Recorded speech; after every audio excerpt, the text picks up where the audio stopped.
दिल्ली में बहुत सख्ती से एंटी पोल्यूशन मेजर्स को डिप्लॉय किया जा रहा है।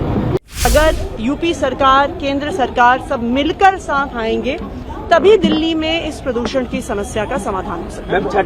कि हम किसी पे आरोप नहीं लगाना चाहते, पर यह सच्चाई है कि हरियाणा अपना अनट्रीटेड एफ्लुएंट यमुना में डालता है।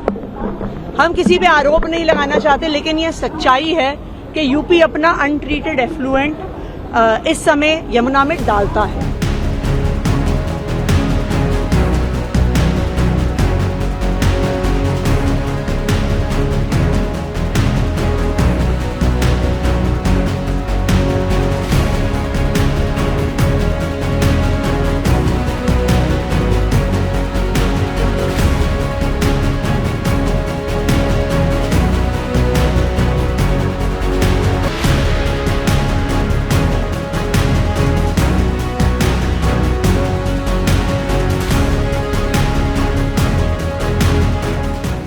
दिल्ली में बहुत सख्ती से एंटी पोल्यूशन मेजर्स को डिप्लॉय किया जा रहा है। चाहे डस्ट कंट्रोल की ड्राइव्स हों, हमने 99 टीम्स बनाई हैं जो पूरी दिल्ली में अलग अलग जगह पे कंस्ट्रक्शन साइट्स पे जो सारे डस्ट कंट्रोल मेजर्स हैं उनको चेक कर रही हैं। दिल्ली में 325 से ज्यादा एंटी स्मॉग गन्स को डिप्लॉय करने का प्रोसेस शुरू हो गया है।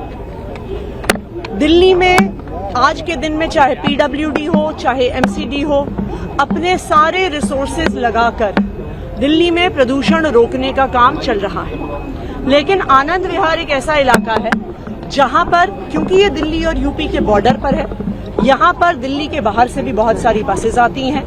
पास में कौशाम्बी का बस अड्डा भी है। आनंद विहार एक ऐसा हॉटस्पॉट है जहां पर दिल्ली में हाईएस्ट AQI लेवल होता है।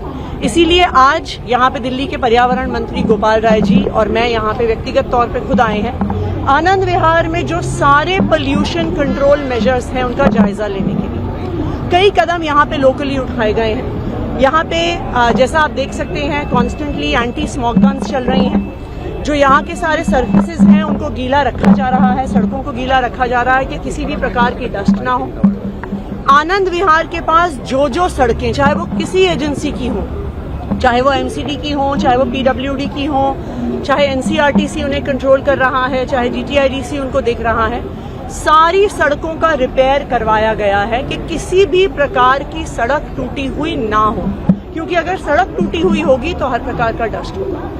दूसरा, जो यहाँ पे कंजेस्शन पॉइंट्स हैं उन सब कंजेस्शन पॉइंट्स पे इंक्रोचमेंट रिमूवल ड्राइव्स चलाई गई हैं, क्योंकि जब तक इंक्रोचमेंट रहेगा ट्रैफिक धीरे चलेगा और पोल्यूशन का लेवल बढ़ेगा।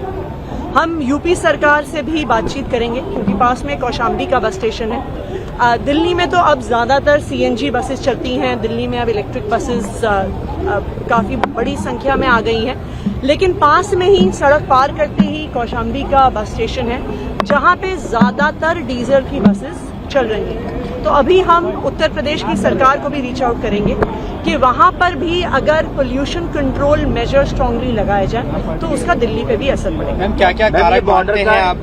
बॉर्डर है, खासतौर से आनंद विहार कंट्रीब्यूशन होगा यहाँ पे। ये वही एलिमेंट्स कौन-कौन से हैं जो इतना ज्यादा सबसे पोल्यूशन इसी जगह पर होता है? देखिए, एक सबसे बड़ा एलिमेंट यहाँ पर है कि आनंद विहार बस अड्डे में सिर्फ दिल्ली की नहीं, बाकी स्टेट से भी, खासकर से यूपी से भी बसेस आती हैं। तो एक पोल्यूशन यहाँ पे बहुत ज्यादा बसेस के आवागमन की वजह से होता है। दूसरा, यहाँ पे एनसीआरटीसी की कंस्ट्रक्शन भी चल रही है। एक बड़ी कंस्ट्रक्शन साइट RRTS जो बन रहा है उसकी वजह से भी प्रदूषण होता है। तो क्योंकि यहाँ पर आनंद विहार, कि हम किसी पे आरोप नहीं लगाना चाहते, पर यह सच्चाई है कि हरियाणा अपना अनट्रीटेड एफ्लुएंट यमुना में डालता है। हम किसी पे आरोप नहीं लगाना चाहते, लेकिन यह सच्चाई है कि यूपी अपना अनट्रीटेड एफ्लुएंट इस समय यमुना में डालता है। वो जब छठ का सीजन आता है तो वो आगरा कनाल के गेट्स बंद कर देते हैं कि उनका सारा अनट्रीटेड वेस्ट यमुना जी में आए। लेकिन दिल्ली सरकार हमेशा सोल्यूशन ओरिएंटेड रही है। अरविंद केजरीवाल जी का हमेशा ये मोटो रहा है कि हमें समाधान ढूंढने हैं, और उसी समाधान के तहत हम फूड ग्रेड सिलिकॉन बेस्ड डीफोमर्स का इस्तेमाल करते हैं। तो आज से दिल्ली जल बोर्ड एक प्रॉपर ड्राइव वहां पे चला रहा है। उस ड्राइव के तहत जो सारी फोम है वहां पे डीफॉर्मिंग शुरू करी जाएगी। तो इसलिए देखिए, वो चाहे काम खराब करने की कोशिश करें, वो चाहे दिल्ली वालों को परेशान करने की कोशिश करें, लेकिन आम आदमी पार्टी अरविंद केजरीवाल जी के नेतृत्व में दिल्ली सरकार हमेशा दिल्ली के लोगों के लिए कोई ना कोई समाधान जरूर निकालेगी।